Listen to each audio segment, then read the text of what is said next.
In this video, we're going to investigate how we operate a shadow puppet and how it interacts with the shadow stage. Then, we're going to investigate how and what we communicate with the puppets in performance, which we call storytelling. In the previous video, you were shown techniques to create all kinds of puppets, and you'll have noticed that some were simple in the way they've been made, and others more complicated. The important thing is that they do what you need them to do for your story. Where does the performance happen, and how do you operate your shadow puppets to bring them to life? Well, of course, you can make shadows anywhere where the light shines.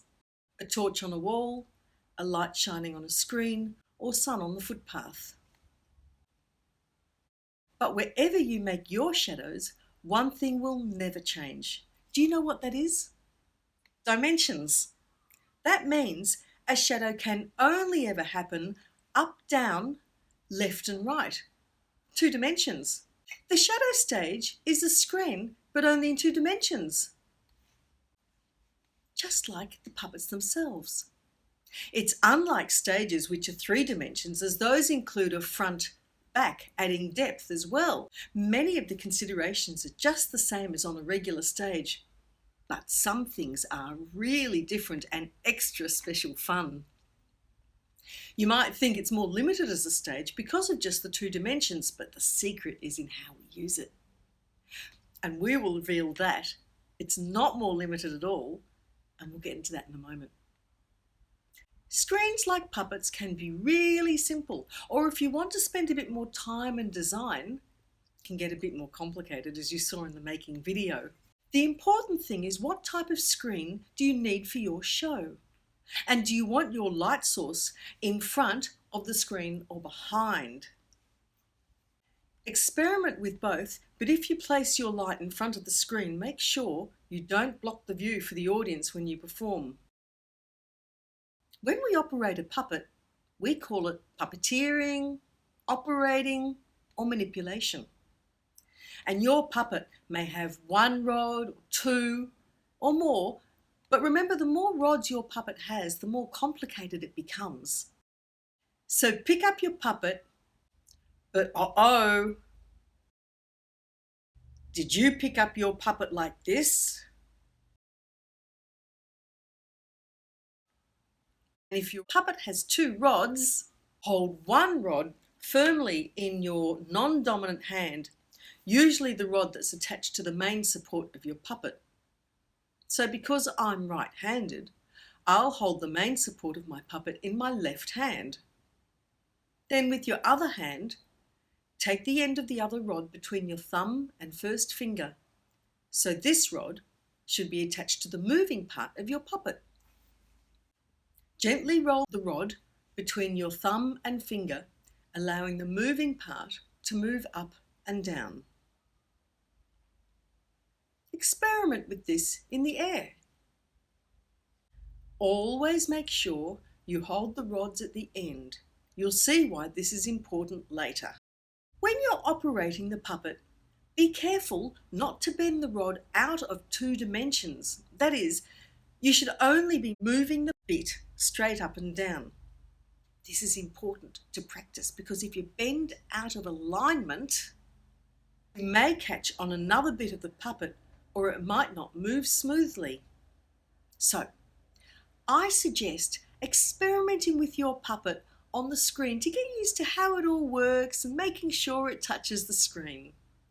Just like we practiced in the air, now we see why it's important not to bend the puppet. Watch what happens if I bend the moving part of the puppet away from the screen. Here I bend the limb. Here I keep it flat on the screen. So always try to keep your puppets on the screen. Unless you want your puppet to grow really big.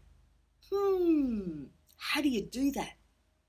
How do you make the puppet grow bigger and bigger and smaller? Experiment. Did you work it out? Move it closer to the light, or closer to the screen. See what happens to the shadow when you do this. Don't bend your puppet's moving part, but if you want to change the size of your puppet, move it closer or further from the light source. This is the difference between keeping connection to the screen or not. Do you remember I said it's important to hold your rods at the very end? Look why. If I hold the rods closer up to the puppet, it blocks all the light, so you lose the shadow of the puppet and see just a glob of nothing. Keep yourself out of the way. One way to be sure about this is to always look only at the shadow you're creating. If you look away, or at your hands, or at your friend's puppet, your shadow might go off the screen and the audience won't read it. A couple of other thoughts. Set dressing. Your show might need trees, a fence, or even a city, or a rock, and so on, which is as easy as sticking bits you've made on the back of the screen. A rock might even grow legs and run away. When you make your puppets, think about colours. They don't always have to be block shadow.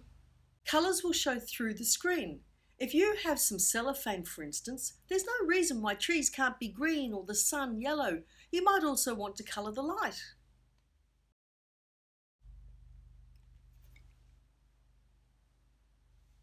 Okay, so now comes the really fun part and what all this has been about. It's time to tell a story.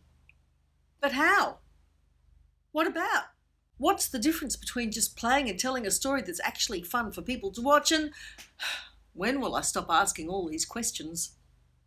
Let's first consider what the theme of the story might be. In other words, what's it about? It could be like a documentary that tries to tell people facts from real life. The beetle is important in every garden. Or a mockumentary, which might present made-up things as if they were real. The cat is a furry creature that loves to read books. It could be like a story from a fairy tale or a nursery rhyme or your own original invention. Like the time a fairy came to visit you when you were stuck at home during a pandemic and she brought you a letter from your friend who was also in self-iso lockdown and then read, "Oh, we're all in this together." For instance. In other words, we can make a shadow show about anything.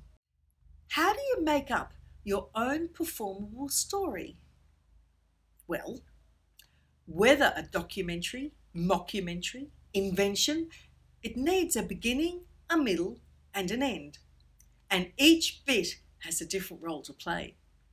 For our purposes today, we're examining the form of original invention, basic storytelling. Important things to think about. How is your show going to get told? For example, will the characters tell their own story? Will there be a voiceover narration? Will they record the soundtrack? Will there only be music to accompany the action? Might the story only get told by vocalizations like grunts, sneezes, or might it be a combination of all the above? So as you can see, there's so much to think. It's a great idea to map out your show so that you don't get lost and your audience doesn't go to sleep because you forgot where you're up to. Consider also that if you don't want to speak your story or narrate it as you perform, you might like to pre-record it, speaking your parts and have them play as you perform. And if you're thinking about recording, decide if you want your show to have music too. Now, the beginning introduces important elements to your story, like when your story happens. For example, once upon a time is a classic start that tells us, ooh, something's about to begin. But you could also make it like the start of a dark spy thriller. It was 1 a.m. and John always knew he would forget to put the rubbish out. Your beginning can also introduce who is in the show. Is there a hero? Let's meet them. Do they have friends? Let's meet them. The middle bit might introduce a problem that needs to be solved. and might form the majority of the story. And the end can allow that problem to be resolved.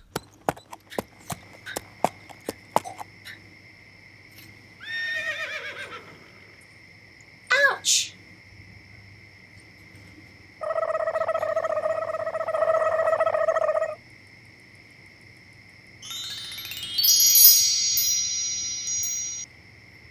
Yay!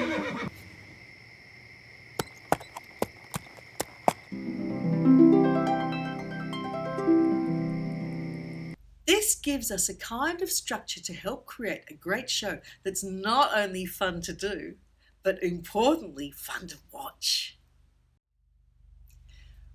When you don't follow a structure, we have open-ended play, which is also really fun to do, but not really fun for somebody else to watch.